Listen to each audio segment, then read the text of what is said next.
नमस्कार दोस्तों, आज हम पढ़ेंगे वास्तविक संख्याएं का कुछ प्रैक्टिस क्वेश्चंस। चलिए देखते हैं कुछ क्वेश्चंस। इस चैप्टर का मोस्ट इम्पोर्टेंट क्वेश्चन जो है वो होता है अपरिमेय सिद्ध करने के लिए। तो हम पहला क्वेश्चन वही देखते हैं। सिद्ध कीजिए कि 5 माइनस वर्गमूल 3 एक अपरिमेय संख्या है। तो इस प्रकार का प्रश्न हमने पिछली वीडियो में किया था एक। इसमें भी हम सेम स्टेप्स फॉलो करेंगे। तो चलिए इसको सिद्ध करते हैं। अगर आपको याद होगा तो एक अपरिमेय संख्या सिद्ध करने के लिए हम कल्पना करते हैं कि वो संख्या परिमेय है। तो यहाँ पर भी हम मान लेंगे कि 5 माइनस वर्गमूल 3 एक परिमेय संख्या है। अगर ये परिमेय संख्या है तो परिमेय संख्या की परिभाषा से हम लिख सकते हैं कि 5 माइनस वर्गमूल 3 बराबर है p बटे q के, जहाँ पर p तथा q सह अभाज्य संख्या है। इसका अर्थ है कि p तथा q के एक के अतिरिक्त कोई उभयनिष्ठ गुणनखंड नहीं है। अब 5 माइनस p बटे q बराबर वर्गमूल 3 ये हम पिछले समीकरण से लिख सकते हैं। इस समीकरण में आप देख रहे हैं कि 5 माइनस p बटे q बराबर है वर्गमूल 3 के। अब हम इस समीकरण को अगर पुनर्व्यवस्थित करें तो हमें प्राप्त होता है वर्गमूल 3 बराबर 5 माइनस p बटे q। चूंकि p और q पूर्णांक है, इसीलिए 5 माइनस p बटे q एक परिमेय संख्या है, अर्थात √3 यानी कि वर्गमूल 3 भी एक परिमेय संख्या है। अब हम प्रश्न को आगे सिद्ध करेंगे। वर्गमूल 3 एक परिमेय संख्या है, इसको ध्यान में रखकर। अगर वर्गमूल 3 एक परिमेय संख्या है तो हम इस पे परिमेय संख्या की परिभाषा लगा सकते हैं, जिससे हमें प्राप्त होगा वर्गमूल 3 बराबर a बटे में b। फिर से यहाँ पर a तथा b सह अभाज्य संख्या है, यानी a तथा b के एक के अतिरिक्त कोई उभयनिष्ठ गुणनखंड नहीं है।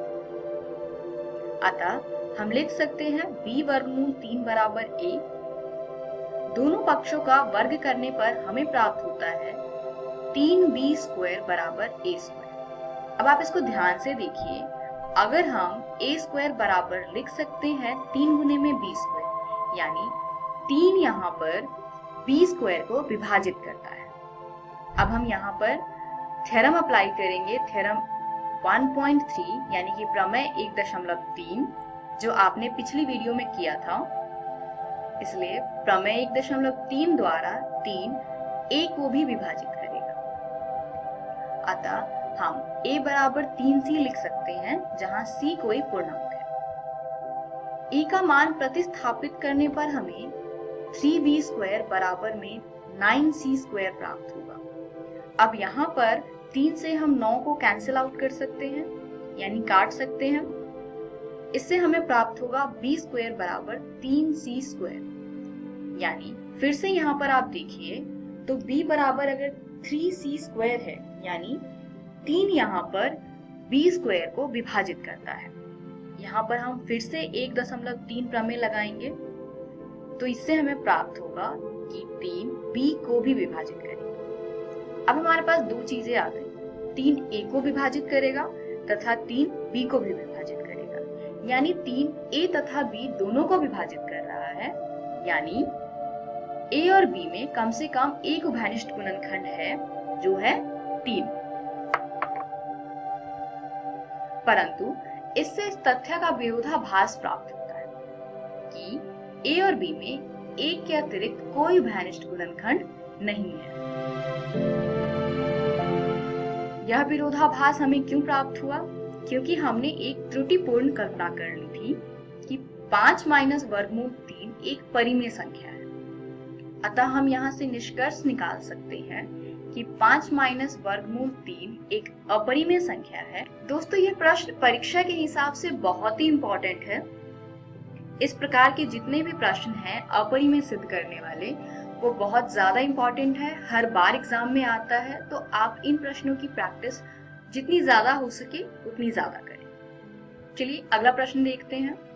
बिना लंबे विभाजन प्रक्रिया किए बताइए कि निम्नलिखित परिमेय संख्याओं के दशमलव प्रसार शांत है या अशांत आवर्ती है।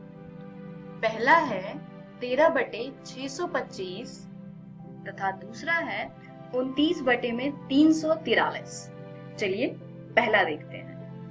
मान लेते हैं x बराबर है 13/625। तो अब हम इसके हर का यानी कि 625 का अभाज्य गुणनखंड करेंगे। अभाज्य गुणनखंड करने पर ये आता है 5 की पावर 4, यानी x को हम लिख सकते हैं 13/5 की पावर 4। अब इसमें हम गुना करेंगे 2 की पावर 4 बटे में 2 की पावर 4 से। इससे हमने गुना इसलिए किया है ताकि 5 की पावर के बराबर 2 की पावर आ जाए। जैसे कि यहाँ पे 5 की पावर 4 है तो हमें गुने में 2 की पावर 4 भी चाहिए, और अगर हम हर में 2 की पावर 4 से गुना करते हैं तो हमें अंश में भी 2 की पावर 4 से गुना करना पड़ेगा। अब क्योंकि 5 की पावर 4 गुने में 2 की पावर 4 2 की पावर n गुने में 5 की पावर m के रूप में है, इसलिए इसका दशमलव प्रसार शांत है। दूसरा प्रश्न, मान लेते हैं x बराबर है 29/343। अब हम यहाँ पर हर का अभाज्य गुणनखंड करेंगे। इसका अभाज्य गुणनखंड आएगा 7 की पावर 3, यानी x को अब लिख सकते हैं हम 29/7 की पावर 3, क्योंकि 7 की पावर 3 2 की पावर n गुने में 5 की पावर m के रूप में नहीं है, इसीलिए इसका दशमलव प्रसार अशांत आवर्ती है। इसी के साथ ही वीडियो समाप्त होती है। साथ ही आपकी एनसीईआरटी मैथ्स की किताब का पहला पार्ट यानी कि पहला चैप्टर जो है वास्तविक संख्याएं वो खत्म होता है। अगली वीडियो से हम अगला पार्ट शुरू करेंगे जिसका नाम है बहुपद।